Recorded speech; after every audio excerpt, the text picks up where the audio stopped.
A damning new human rights report accuses Myanmar's military of systematically assaulting the Rohingya. Fortify Rights says the country's soldiers planned attacks on the Rohingya ahead of last year's military crackdown. The report identifies more than 20 army and police officials responsible for alleged atrocities. Among them are the Commander-in-Chief and the Joint Chief of Staff of Myanmar's military. For more on this, we're joined by Linda Lakhdhir, legal advisor for Human Rights Watch. She joins us from New York. Very good to have you with us, Linda Lakhdhir. What do you make of these latest allegations? Pretty shocking.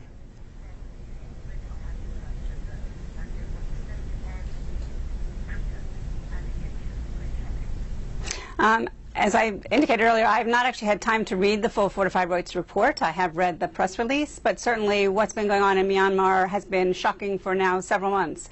It's been well documented the extent to which there have been crimes against humanity against the Rohingya population, resulting in the flight of over 700,000 people to Bangladesh. So this is just one more piece to fit into a much larger puzzle. What has been coming out are reports, a growing number of reports into the military's involvement and what has been called a genocidal campaign. I'm just wondering, from a legal point of view, what is happening in order to make this stop?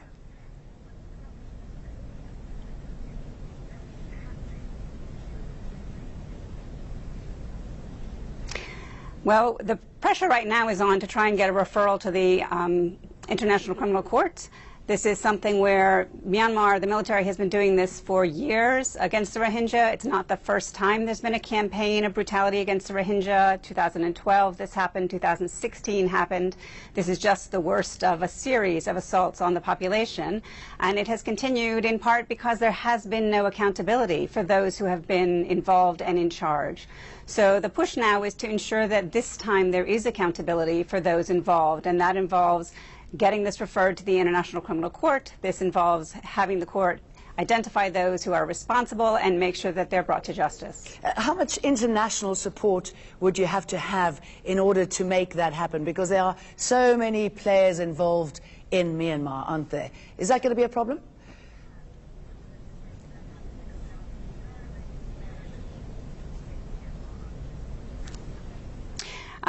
Obviously, there is concern that both China and Russia could potentially block a move at the UN Security Council to refer this to the International Criminal Court.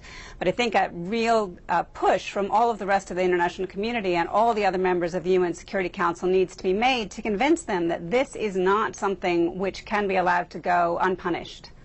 And it's quite extraordinary, isn't it? It carries on, even though the spotlight has been on the country for several years now, documenting the atrocities. Is it getting increasingly hard to find out what is going on? And I'm referring to those two Reuters journalists who have been arrested, who are facing trial there. What's going to happen to them, and what does it suggest about the clamping down going on there?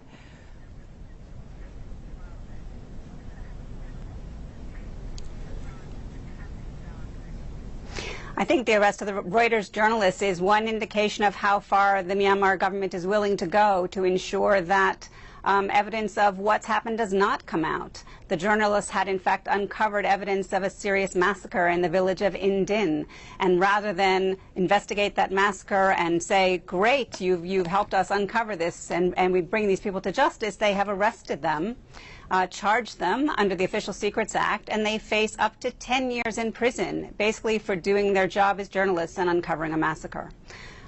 And this is actually part of a larger crackdown on freedom of speech that's been going on in Myanmar for some time, where critics of the government and critics of the military in particular have been arrested and imprisoned for that sort of criticism. And if anyone is able to talk to anybody who can stop this, I mean, who do you turn to? Is it the military? Is it Aung San Suu Kyi, who is very hands-off when this is concerned?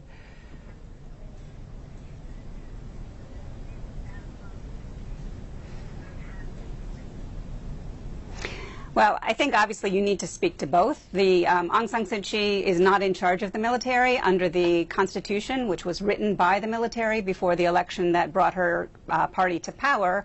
The military has significant presence in Parliament and controls some of the major ministries. So there are some limits to what she can do, but I think there is a very strong sense that she has not really tried to use what leverage she has to bring this to a halt, and that she is not taking seriously the very, very strong evidence of the atrocities that have happened in Rakhine State. And how seriously are they taking repatriating the hundreds of thousands of Rohingya who fled mainly to Bangladesh? Bangladesh, Cox's Bazar, is suffering a lot there. Many people are dying under awful conditions. Is anyone keen to go back to the horrors that they could potentially face in Myanmar again?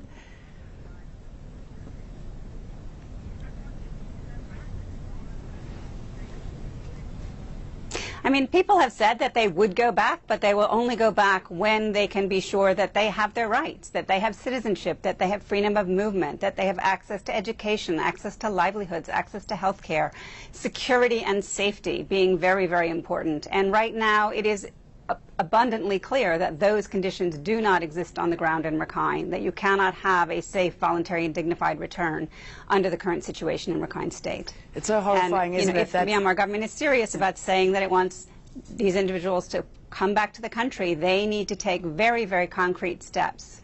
It's horrendous, isn't it, that this is happening Yes. under our watch. I'm just wondering what it's going to take. I know you wanted to go to the ICC. I mean, what sort of charges would those responsible face if they make it to the ICC?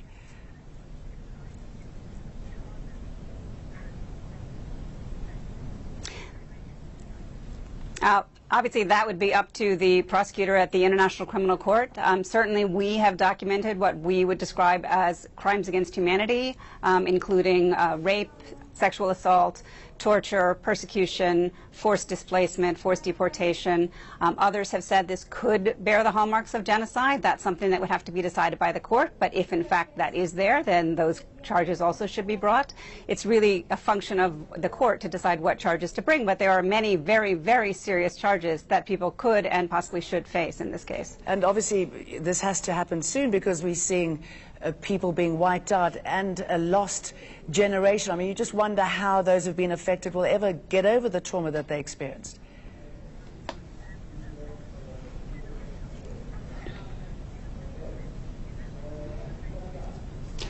That is a serious concern, and it's a concern also in part because there is not enough sort of social, psychological support in the camps in Bangladesh to help support the people with the trauma they suffered. You have now women giving birth to babies who are born of rape.